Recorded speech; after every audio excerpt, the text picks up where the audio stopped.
Selamat sore. Yang saya hormati Bu Triana selaku dosen pengampu dalam mata kuliah penyuluhan perikanan. Mohon izin dan juga teman-teman sekalian, hari ini kita bertamu di Desa Tanggulrejo. Ini kita ataupun saya sudah bertemu dengan Mas Samsul. Saya akan sosialisasi kepada beliau terhadap kebijakan pengembangan sektor perikanan. Ini bahan daripada penyuluhan yang akan saya sampaikan. Nah, intinya adalah bagaimana Gresik ini kan punya potensi perikanan yang cukup besar dan juga ada peraturan daerah mengenai Minapolitan. Maka itu kita tanya apakah program Minapolitan itu efektif enggak ataupun ada pengaruhnya enggak terhadap pembudidaya ikan di sekitar Desa Tanggulrejo. Oke, selamat sore Mas Samsul. Oke, sore Mas. Jadi begini Mas, ya terkait yang saya prolog tadi Mas, ini saya mau tanya apa sampean tahu mengenai kebijakan Minapolitan di Kabupaten Gresik? Pernah dengar ataupun sudah pernah apa program ini dilaksanakan di desa sampean atau tidak? Justru malah nggak tahu sama sekali, Mas. Atau sama sekali? Nggak tahu. Bahkan dengarnya ya barusan. Baru bisa berarti. Seperti yang dijawab oleh Mas Samsul tadi, bahkan di Desa Tanggulrejo ini yang katanya kalau di dalam bunyi Minapolitan sendiri itu kan menetapkan kawasan Minapolitan, yaitu kawasan perikanan budidaya meliputi Kecamatan Sidayu, Kecamatan Manyar, Kecamatan Ujung Pangkah, Kecamatan Bungah, dan Kecamatan Dukun. Nah, itu untuk pemberdayaan ekonomi di bidang perikanan. Nah, ini Mas Samsul belum pernah mendengar sama sekali.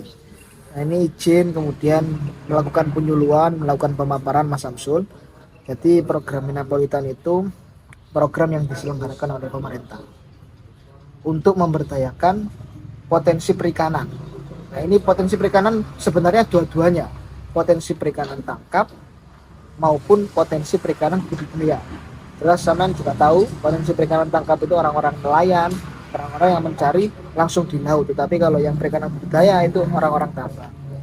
Nah, outputnya adalah mengolah barang mentah menjadi barang jadi.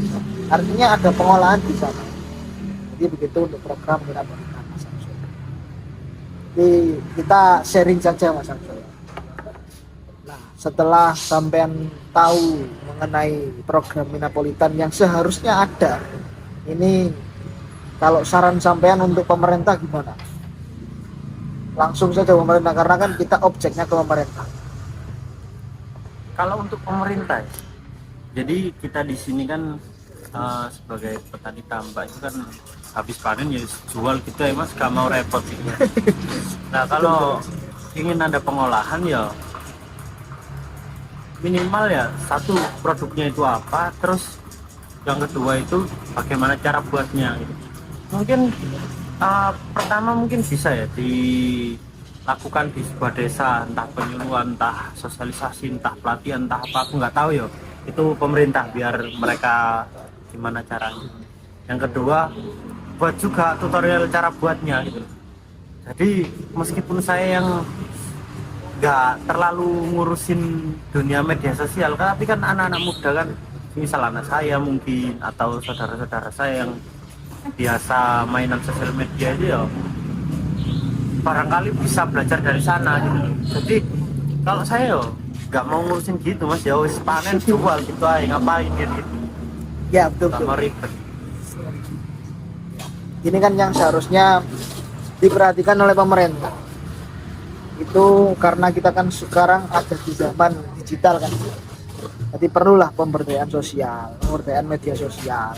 Jadi paling enggak mereka itu tahu dari media sosial mengenai konsep Minapolitan untuk pemberdayaan masyarakat yang menggeluti bidang perikanan itu seharusnya dilakukan. Nah, tetapi pada implementasinya teman-teman pembudidaya ini cenderung apa ya? Mereka tidak mau diribetkan perihal teknis bagaimana konsep Minapolitan ini dilaksanakan. Jadi kalau pertanyaan saya begini Mas, menurut sampean ini kan ada undang-undang Minapolitan. Sementara kita tahu garis pantai yang ada di Kabupaten Gresik ini full industri.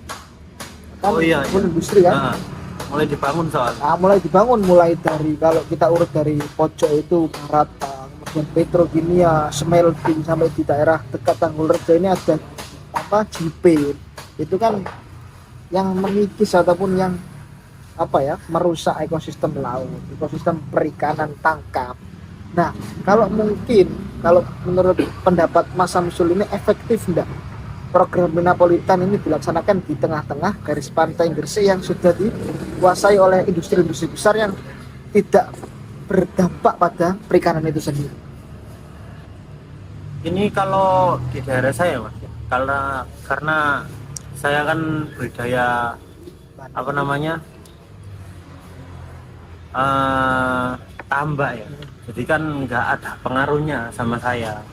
Cuman kalau di garis pantai yang dibangun PT-PT besar yo pasti terganggu lah Mas. Ya.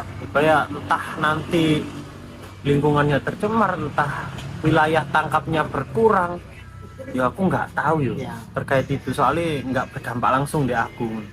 Tapi teman-teman yang di pesisir kan mereka akan terdampak loh, secara langsung atau secara tidak langsung gitu sih. Berarti kalau di budidaya tambak ini kurang berdampak ya? Kurang berdampak Tapi sih kalau menurut saya. bagi nelayan-nelayan yang langsung cari penghasilan di laut itu kan mesti berdampak. Pasti sih Mas. Produksinya Kalau ataupun apa. kalau pendapat saya pasti sih Mas. Entah mereka yang mulai berkurang hasil tangkapnya, entah wilayah tangkapnya sudah tidak seluas dulu karena mulai dibangun PT, pasti meribetkan warga sekitar, entah nggak boleh dilewati, nggak boleh dimasuki, mungkin kayak gitu ya.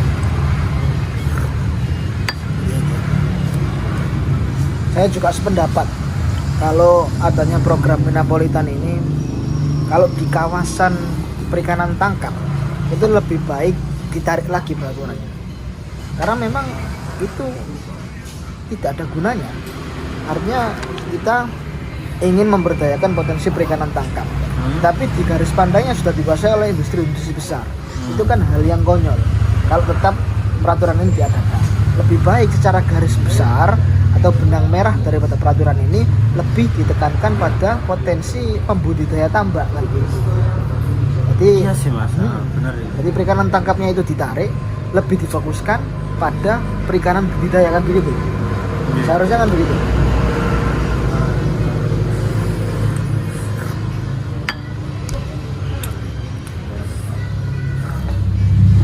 Nah, maka saya juga akan berharap bagi pemerintah harusnya lebih jeli lah dalam membuat suatu peraturan yang berkenaan dengan mata pencaharian masyarakatnya. Nah, kalau kemudian adanya Metropolitan ini malah justru tidak berdampak apapun, malah dalam implementasi di lapangan itu bertabrakan ataupun tidak sesuai dengan yang diharapkan masyarakat, itu kan lebih baik direvisi ataupun ditiadakan ya kan. Iya sih Mas, kalau terkait dengan itu ya. Karena mungkin kalau dari yang Samin jelaskan tadi, itu koyo apa ya? Bukannya sejalan, malah bertabrakan dengan realita yang ada. Realitanya Ya aku nggak tahu ya terkait aturan itu gimana. Ya mungkin kalau nggak sesuai ya disesuaikan atau mungkin gimana baiknya kan. Oke, mungkin itu saja terkait pengenalan konsep Metropolitan dan dampak penerapan yang ada di masyarakat di Desa Tanggulrejo dan sekitarnya. Sampai jumpa di pertemuan selanjutnya. Terima kasih. Billahi taufik wal hidayah. Wallahul muwaffiq ila aqwamit thoriq. Assalamualaikum warahmatullahi wabarakatuh.